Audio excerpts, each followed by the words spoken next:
Hello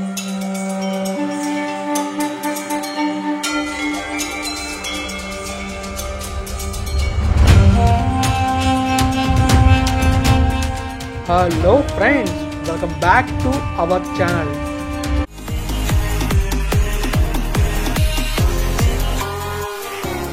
సిమ్లోకి వెళ్తే మనమైతే మన అమరావతి దగ్గర అమరలింగేశ్వర స్వామి ఆలయం ఉంది కదా, అక్కడికి వచ్చాం.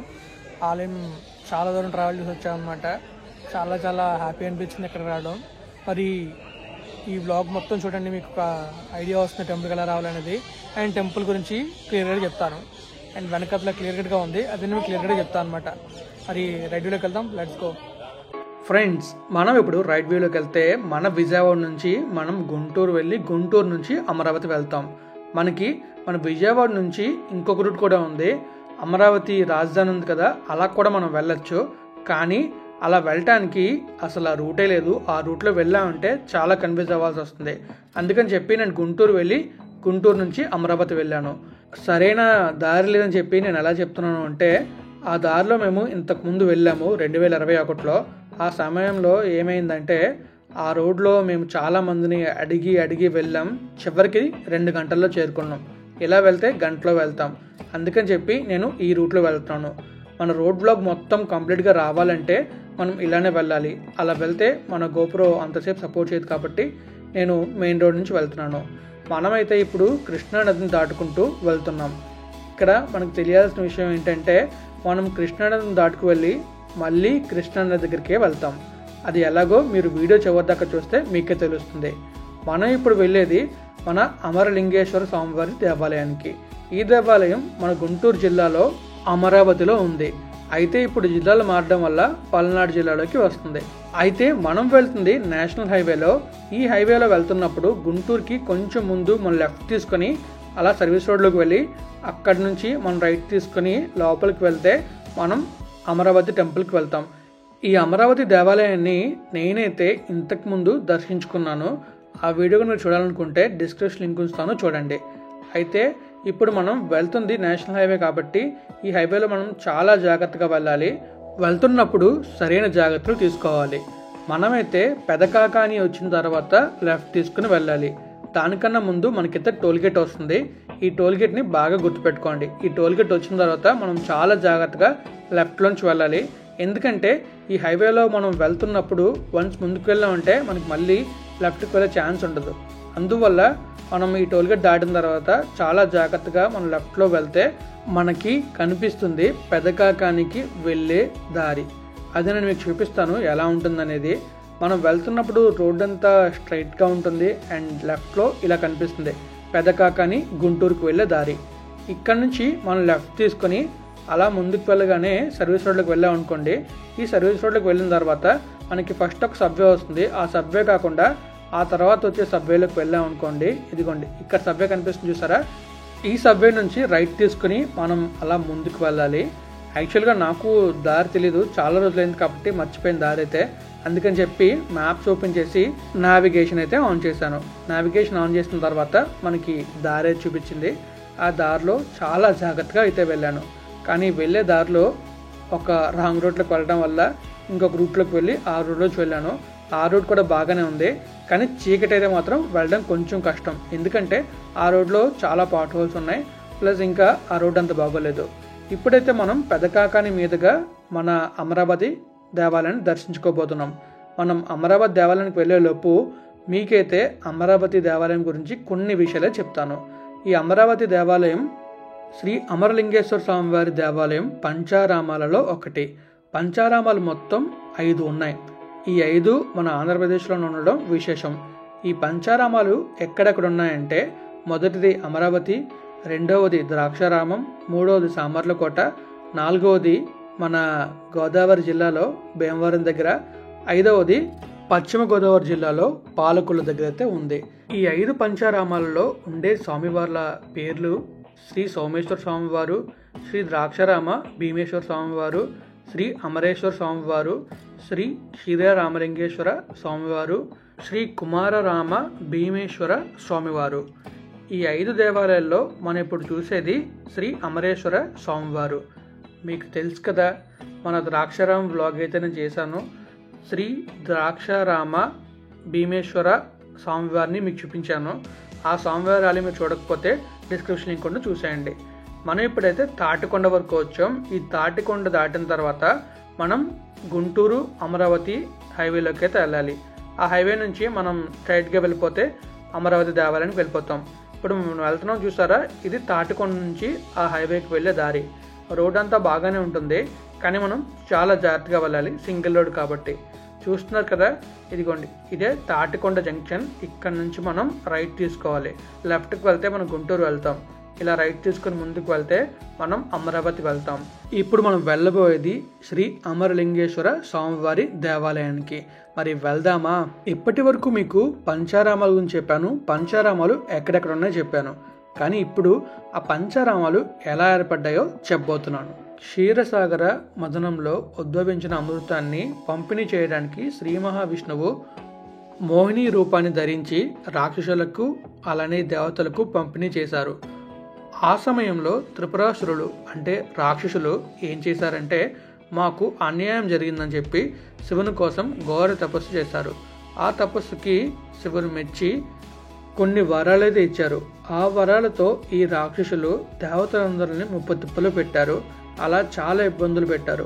ఆ బాధలు భరించలేక దేవులందరూ వెళ్ళి ఈశ్వరుని మళ్ళీ మొక్కగా కోరగా, ఆ సమయంలో మహాశివుడు ఏం చేశారంటే, ఒక త్రిపురాకరుడి వేషంలో వెళ్ళి ఆ రాక్షసులను రాజ్యాన్ని మొత్తం అంతం చేశారు. కానీ వాళ్ళ దగ్గర ఉన్న ఒక మహాశివలింగం మాత్రం చెక్కు చెదరలేదు. ఇప్పుడు మనం ఆ శివలింగంలో ఒక భాగమైన శ్రీ అమరలింగేశ్వర స్వామివారి దేవాలయానికి అయితే వచ్చాం. ఇప్పటి వరకు మనం ఈ పంచారామాల గురించి అయితే ఒక విషయం తెలుసుకున్నాం. కానీ ఈ పంచారామాలు ఎలా ఏర్పడ్డాయి అనేది ఇప్పుడు నేను మీకు చెప్తాను. ఎప్పుడు అంటే ఈ దేవాలయాన్ని చూపించిన తర్వాత. ఇది కొన్ని కనిపిస్తుంది చూసారా ముందే, ఇది అమరలింగేశ్వర స్వామివారి ఆలయం. చాలా బాగుంది కదా. ఈ దేవాలయం చాలా ప్రసిద్ధి చెందిన ఆలయం. మీకు చెప్పా కదా పంచారామాలలో ఒకటని చెప్పి. ఈ పంచారామాలను ద్రాక్షారామంతో మొదలుకొని అమరలింగేశ్వర స్వామివారి దర్శనంతో ముగిస్తారు. అంటే మొదటిగా ద్రాక్షారామం దర్శనం చేసుకొని ఆ తర్వాత సామర్లకోట వెళ్ళి సామర్లకోట నుంచి భీమవరం, భీమవరం నుంచి పాలకొల్లు, పాలకొల్లు నుంచి అమరావతి, అలా ఈ పంచారామాలను దర్శనం చేసుకుంటారు. కానీ మనం ఓన్లీ మన అమరావతికే వచ్చాం. అలానే స్టార్టింగ్ పాయింట్ అయిన ద్రాక్షారామం వచ్చాం. మిగిలిన 3 పంచారామాలను దర్శనం చేసుకోలేదు. అవి కూడా తొందరలోనే దర్శనం చేసుకుంటాను. చెక్కు చెదరని శివలింగాన్ని 5 భాగాలు విభజించి ఒక్కొక్క స్థానంలో ఉంచారు. అవే ఈ పంచారామాలు. ఇది మనకి తెలిసిన కథ. అలానే స్కంద పురాణంలో ఇంకొక కథ ఉంది. ఆ కథ ఏంటో తెలుసుకుందామా? డ్రోన్ వ్యూలో అమరలింగేశ్వర స్వామిని అలానే కృష్ణానదిని చూస్తూ మనమైతే స్కంద పురాణంలో జరిగిన ఘట్టాన్ని తెలుసుకుందాం. స్కంద పురాణంలో తారకాసురుని వధ ఘట్టం ప్రకారం ఎలా ఉందంటే, హిరణ్యకశిపుని మనవుడైన తారక అసురుడు మహాశివుని కోసం గొప్ప తపస్సు అయితే చేశారు. ఆ తపస్సుకు మెచ్చి మహాశివుడు ప్రత్యక్షమై ఏమి కావాలని కోరగా, ఈ తారకాసురుడు నా చావు చిన్నపిల్లల చేతులనే ఉండాలి అని కోరాడు. ఎందుకు అంటే చిన్నపిల్లలు ఎలాగో ఈయన చంపలేరు కనుక ఆ కోరిక కోరాడు. శివుడు దానికి సరే అన్నారు. ఆ సమయం నుంచి దేవతలను ముప్పతిప్పలు పెట్టాడు తారకాసురుడు. అప్పుడు దేవతలందరూ శివుని వెళ్ళి శివుని మొక్కగా కోరగా శివుడు ఏం చేశారంటే, ఈ తారకాసురుడికి ఎలాగో మరణం లేదు పెద్దవాళ్ళ చేతిలో, అందుకని చెప్పి కుమారస్వామికి జన్మను ప్రసాదించారు. ఆ సమయంలో కుమారస్వామి దేవతలతో కలిసి యుద్ధాన్ని చేసి ఆ తారకాసురుడిని చంపేశారు, అంటే సంహరించేశారు. ఆ సమయంలో ఆయన గొంతులో ఉన్న మహాశివలింగం 5 ముక్కలుగా అయ్యి 5 చోట్ల ప్రతిష్ఠింపబడింది. అవే ఈ 5 పంచారామాలు. ఈ విధంగా స్కంద పురాణం ఉంది. ఈ స్కంద పురాణం ప్రకారం మీకు నేను చెప్పాను. ఇంతకుముందు ఒక స్టోరీ చెప్పా కదా, ఆ స్టోరీ దేని ప్రకారం చెప్పానో మీకు తెలిస్తే కామెంట్ చేయండి. నేనైతే మీకు చివరిలో చెప్తాను. మీరు చూసుకోవచ్చు, అక్కడ బుద్ధుని విగ్రహం కనిపిస్తుంది కదా, ఆ బుద్ధుని విగ్రహాన్ని కూడా మీకు చూపిస్తాను. ఆ బుద్ధుని విగ్రహం ఎప్పుడు కన్స్ట్రక్ట్ చేశారంటే 2018 ఆ టైంలో కన్స్ట్రక్ట్ చేశారు, రాజధాని కన్స్ట్రక్ట్ చేయడానికి. కానీ ఇటుపక్క నేను వచ్చినప్పుడు అయితే చాలా చాలా డిఫరెంట్గా ఉన్నాయి రోడ్స్ అన్నీ. ఇంకా అసలు చాలా చాలా చేంజెస్ అయితే ఉన్నాయి. ఈ టెంపుల్కి రావడం కొంచెం కష్టంగానే ఉంటుంది, అయినా ఇష్టంతో వెళ్ళా కాబట్టి కష్టమైన పడుచుకోకుండా వెళ్ళిపోయాను. ఎందుకంటే రోడ్లు కొంచెం డిఫరెంట్గా ఉంటాయి. బస్ జర్నీ నేను చేయలేదు. నేను విజయవాడ నుంచి బైక్ మీద వచ్చాను. బైక్ రైడ్ మొత్తం చూస్తారు కదా ఎలా వచ్చానో. అలాగే టెంపుల్ లోపల ఇలా ఉంటుంది. టెంపుల్ లోపలికి నేను మీకు చూపించలేదు, ఎందుకంటే ఆ టెంపుల్ని చూడాలంటే మీరు డైరెక్ట్గా వెళ్ళి చూడాలి. నేనైతే మీకు ఈ ఆలయ చరిత్ర చెప్పాను, అలానే పంచారామాల చరిత్ర చెప్పాను. నాకు తెలిసిన విధంగా చెప్పాను. ఏమైనా తప్పులుగా చెప్పుకుంటే క్షమించండి. మీరు ఎంట్రన్స్ చూస్తారా? ఈ ఎంట్రన్స్ వచ్చేసి మనకి కృష్ణానది ఉంది కదా, కృష్ణానది ముందుగా ఉంటుంది శ్రీ అమరలింగేశ్వర స్వామి వారి దేవాలయం. శివలింగం చాలా బాగుంటుంది. ఇక్కడ చూసారా ఎలా అయితే ఎలా ఉందో లోపలికి వెళ్ళాక అలాగే ఉంటుంది, కానీ డైరెక్ట్గా చూస్తే చాలా చాలా బాగుంటుంది. మరి మొత్తానికి దర్శనం బాగా జరిగింది. దర్శనం చేసుకున్న తర్వాత బయటకు వచ్చి ఈ వీడియోస్ రికార్డ్ చేస్తున్నాను అనమాట. మీకు డ్రోన్ వ్యూలో కృష్ణానదిని చూపిస్తాను, అలానే మీకు ముందున బుద్ధుడి విగ్రహం ఉంటుంది కదా అది కూడా చూపిస్తాను. అండ్ మేము ఎక్కడి దాకా వెళ్ళవచ్చు చూస్తారు కదా, చాలా కంటిన్యూస్ రైడ్ అనమాట. అండ్ చాలా డిఫికల్ట్ అది. కంటిన్యూస్గా రైడ్ చేసుకుంటూ వచ్చాను. దారిలో రోడ్డు మర్చిపోయాను అనమాట. రోడ్డు మర్చిపోయి మ్యాప్ పెట్టాను. మ్యాప్ పెట్టి ఒక రూట్లో వచ్చాను, అది ఇంకో రూట్ చూపించింది. అండ్ మొత్తానికి ఫైనల్గా టెంపుల్కి అయితే వచ్చాం.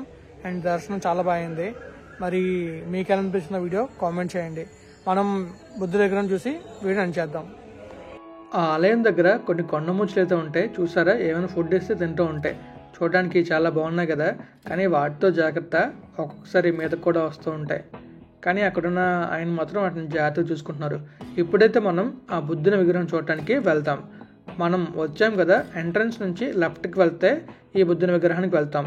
ఈ బుద్ధుని విగ్రహాన్ని ఇంతకు ముందు మేము వెళ్ళినప్పుడు మిస్ అయ్యాం, ఎందుకంటే అప్పుడు మాకు ఎలా వెళ్ళాలో దారి తెలియలేదు. ఇప్పుడైతే మేము బుద్ధుని విగ్రహం దగ్గరికి వచ్చాం. చూసారా బుద్ధుని విగ్రహం చాలా బాగుంది కదా. మరి నాకైతే నచ్చింది, మీకు ఎలా అనిపించిందో కామెంట్ చేయండి. ఇక్కడికి రావాలంటే మనం టికెట్ అయితే తీసుకోవాలి లోపలికి వెళ్ళటానికి. ఇక్కడ నేను డ్రోన్ ఎగరేద్దాం అనుకున్నా, కానీ వాళ్ళు డ్రోన్ ఎగరడానికి పర్మిషన్ కావాలన్నారు. అందుకని చెప్పి నేను పర్మిషన్ తీసుకోలేక డ్రోన్ ఎగరడం మానేసి నార్మల్ వీడియో తీశాను. ఇక్కడ చూసుకోవచ్చు బుద్ధుని విగ్రహం చాలా బాగుంది కదా. ఇంకా ఫైనల్గా నేనైతే మీకు ఈ అమరలింగేశ్వర స్వామివారి దేవాలయం గురించి కొన్ని విషయాలు చెప్పాను అనుకుంటున్నాను. ఏమైనా తప్పులుగా చెప్పండి క్షమించండి. మీకు నేను చెప్పా కదా, ఒక స్టోరీ చెప్పాను. ఆ స్టోరీ ఏం బేస్ చేసుకుని చెప్పానంటే శ్రీనాథుడు రచించిన భీమేశ్వర పురాణం ప్రకారం చెప్పాను. మీకు వీడియో నచ్చింది అనుకుంటున్నాను. నచ్చితే లైక్ చేయండి, మీ ఫ్రెండ్స్ మళ్ళీ షేర్ చేయండి. ఇప్పటిదాకా నా ఛానల్ సబ్స్క్రైబ్ చేసేయండి. Thank you friends, thank you for valuable support. Keep supporting. Take care, bye.